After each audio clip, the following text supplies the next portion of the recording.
Have you smelt the chill in the air this fall? Maybe in the cool night evening before it even got cold.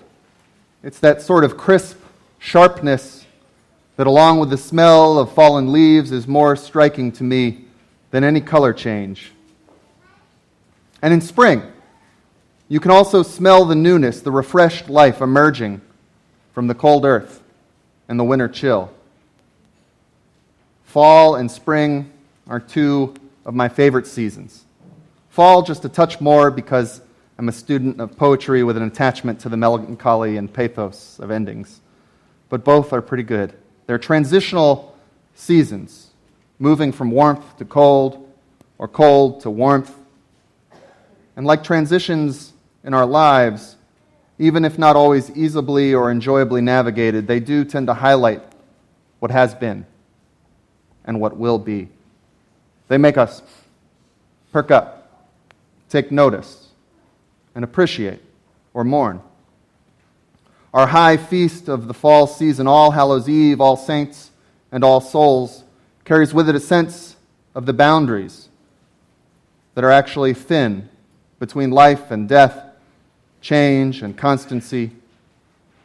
And our remembrance of our beloved dead is coupled with the baptisms welcoming people into new life in Christ. And that juxtaposition invites us to reflect on the befores and the afters, right now and the during. They invite us to consider what is stable and true amidst all the movement and change of life. Jesus, in our gospel narrative, too, is in a time of transition, of moving from one thing to the next. His teaching ministry is ending in the Gospel of Luke, and in a few short chapters, he will enter into the time of his trial and his passion. He's provoked enough people and power that they have begun to respond in mockery and challenging, which will only escalate soon. So it's a setup, you see. Jesus had been teaching at the temple, which he had to do in order to share his message, but which also opens him up to questioners. Some authentic seekers, of course, but also questions can be asked to trick or trap or make one look foolish. The chief priests and scribes and elders had already had a go of Jesus, and he had impressed the people with his answers and turned the tables on his opposition, so they were slinking back to lick their wounds in silence for fear of looking even more foolish. In today's gospel passage, though, the Sadducees decide to step up for a try. Now, a quick refresher, some of you may remember from Sandy's confirmation course on the philosophical factions of first century Judaism. We're familiar, of course, with the Pharisees. Though counter to stereotype, these were the reformers of the time, trying to bring the faith into the hands and houses of the people, giving them practices and rules for righteousness before the Lord. And it is this group that would go on to become the foundation for modern rabbinical Judaism. Some think Jesus may have studied or even been associated with the Pharisees. Two other groups, less important for today, but just to name them, were the Zealots, who were freedom fighters trying to violently resist Roman rule, and the Essenes, who, if you conjure up a picture of Amish monks, might give you the sort of right picture. So the Sadducees were a group of privilege and power. They were associated with temple leadership, and they held that only the Torah, the first 5 books of Moses, had authority over Jewish life. They did not believe in the resurrection from the dead, as Luke tells us, because they did not see any mention of it in those first 5 books of the Hebrew Scriptures. Jesus, similar to the Pharisees, was teaching about a resurrection from the dead, and this put him firmly in the crosshairs of the Sadducees. They're basically looking to dunk on Jesus and embarrass him in public and discredit his teaching. They tell him what sounds like should be the setup of a joke, and instead Jesus calmly serves it right back to them.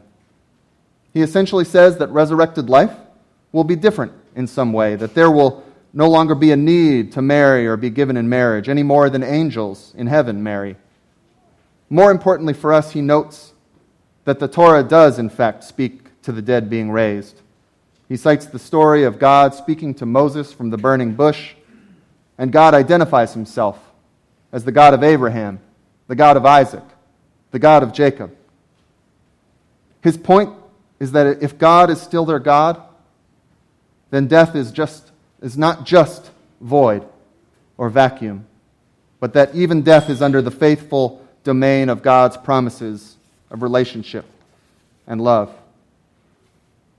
He is not God of the dead, but of the living, for to him all of them are alive, Jesus claims. Of course, even in transition in our lives, life and death seem very separate and distinct things. Endings and loss of all kinds hold us. And I know very few people who do not nurse grieved or wounded hearts, even if only known to themselves. It's easy then, at times, to believe that ending is the ultimate fate of all things, that the pattern of loss will continue writ large. I think even among people who have never in history had more tools and ways to distract ourselves from the reality of mortality, yet even deep down we know about what we're trying to avoid thinking. And of course, it is thrust upon us in the loss of beloved ones or of cherished hopes. There's hope, though, in transition. In this lifetime never stills, and the movement of one season begins before the other is even over.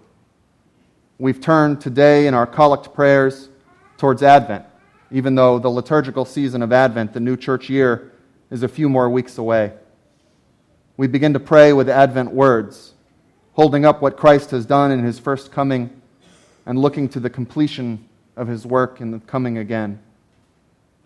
And in the seasons and stories of our faith, we may begin to depict and cleave to a different pattern, a different story from the stories of loss and ending in the world around us. In prayer and study and the breaking of bread, we tune our eyes and ears and even noses for the signs of the final season of God's reign that is to come, because it is already amidst us, even if not yet in full bloom of our senses. There may be endings, but it is not an ending of loss. Beyond simply interpreting scriptures about the resurrection of the dead, Jesus will go on to offer himself as a first fruit of God's promises of continuing and new life, trampling down death and removing its sting. I said on Easter Vigil that God does God's best work with the dead. We may still feel that sting, but in Christ, after Easter, it is no longer mortal. Those things that are lost, those things that are broken beyond repair, are not beyond God. Not even what we experience as the cold and silence of endings. The love that we have been given cannot be taken away, even by death, and especially rooted in God's never-ending love.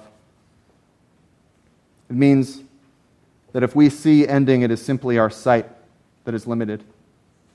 And those who gave their love to us and those whom we loved are sheltered in God's love. Sometimes we can be bold about our hope, about the glory of the resurrection, about new life that we have in Jesus Christ. Some days we sing with Easter boldness, and other times hope is a quiet and a humble thing, though no less courageous. And in those times especially, we can lean and look and trust that God is not God of the dead, but of the living.